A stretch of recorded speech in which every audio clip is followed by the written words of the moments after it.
ఆ శ్రేణులను మరీ ముఖ్యంగా మహిళలను ఉద్యమంలో భాగం చేశారు. ఇప్పుడు పార్టీతో ఆమెకు పేగుబంధం తెగింది. పుట్టి పెరిగిన పార్టీయే ఆమెను బయటకు పంపేసింది. కన్న తండ్రి ఆ కఠిన నిర్ణయం తీసుకోవాల్సి వచ్చింది. కన్న తండ్రి నిర్ణయం తీసుకోవాల్సిన అవసరం రాకుంటుండే కానీ కవిత గారే ఎప్పుడు తీసుకుంటారని ఆతృతతోటి ఆమె ఎన్నో ఆరోపణలు చేసింది బీఆర్ఎస్ మీద. ఓ రకంగా బీఆర్ఎస్ పార్టీని ముంచనికే ప్రయత్నం చేసినట్లు కనిపిస్తూ ఉంది. అంతే కదా, ఇప్పుడు హరీష్ రావు డ్యామేజ్ అవుతుందా లేకపోతే సంతోష్ రావుకు డ్యామేజ్ అవుతుందా? కేసీఆర్ కదా అతిపెద్దగా డ్యామేజ్ అయ్యేది. ఈరోజు హరీష్ రావును విమర్శించవచ్చు, లేకపోతే సంతోష్ రావును విమర్శించవచ్చు. ఇండైరెక్ట్గా ఇండైరెక్ట్గా కేసీఆర్ను విమర్శించినట్లే కదా, పార్టీని బొందబెట్టినట్లే కదా.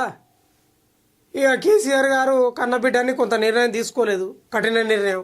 తెలంగాణ ఉద్యమంలో ఆమె పాత్ర ఉంటే ఉండొచ్చు, మహిళలను ఏకీకృతం చేయొచ్చు, జాగృతి పెట్టవచ్చు, బతుకమ్మ పేర్చవచ్చు, రకరకాలుగా ఉండొచ్చు. కానీ పార్టీకి వ్యతిరేకంగా ఎవరు మాట్లాడినా ఉంటారా అంటే నాకు అర్థం కాదు. అందరూ అదే ఒత్తిడి తెచ్చారట. మహిళా నాయకురాలు కానీ నేతలు కానీ చాలామంది కేసీఆర్కు ఒత్తిడి తెచ్చారట. గట్లా ఉంది పరిస్థితి. కవిత ఎందుకు ఇలా చేసింది? ఆమెకి ఏం తక్కువ చేశాను? ఎంపీగా గెలిపించాం, ఓడితే ఎమ్మెల్సీ ఇచ్చాం, మద్యం కేసులో అరెస్ట్ అయితే ఎంతో ఖర్చు పెట్టి లాయర్లను పెట్టాను, బీఆర్ఎస్ నేతలతో కేసీఆర్ సస్పెండ్ చేస్తే పార్టీ పెడుతుందా అని ఆరా. కవితను బహిష్కరిస్తే మంచిదన్న జగదీష్ రెడ్డి. జగదీష్ రెడ్డి అయితే లిల్లిపుట్ అని విమర్శించింది కదా గతంలో. సస్పెన్షన్ కాదు బహిష్కరించాలని అంటున్నాడు. ఇక వివరాలు కూడా తీసుకుంటున్నాడు. నాకు వాళ్ళతోటి వివరాలు తీసుకునేదే ఉంది. కేసీఆర్ గారు మీకు తెలియదా? ఆమె పార్టీ పెడుతుందా పెట్టదా? ఆమె మనస్తత్వం ఏందో తెలియదా? మీకు అన్న కూతురా, చిన్నప్పటి నుంచి పెరిగినామే, మీకు ఆమె గురించి తెలియదా? జగదీష్ రెడ్డి ఏమో సస్పెన్షన్ కాదు బహిష్కరించాలని ఆయన చెప్తున్నాడు. ఎందుకంటే లిల్లిపుట్ అన్నది కదా గతంలో. ఇక ఆయనకు పీకల మీదకు ఉంది కవిత అంటే. అట్లా ఆరా తీస్తున్నాడంట ఎవరు? కేసీఆర్ గారు. ఏం చేసినాక మనం ఇట్లా చేసింది అనేది కవిత అంటున్నమాట.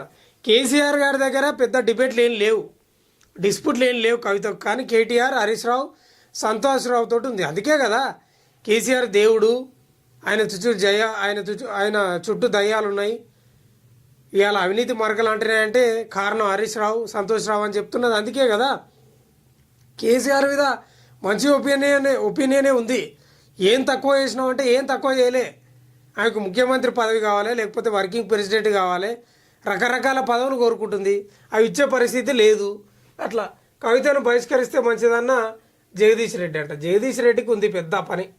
కవిత కొత్త పార్టీ టీపీఆర్ఎస్ లేదా తెలంగాణ రాజ్య సమితి పేరుతో ఏర్పాటుకు అవకాశం.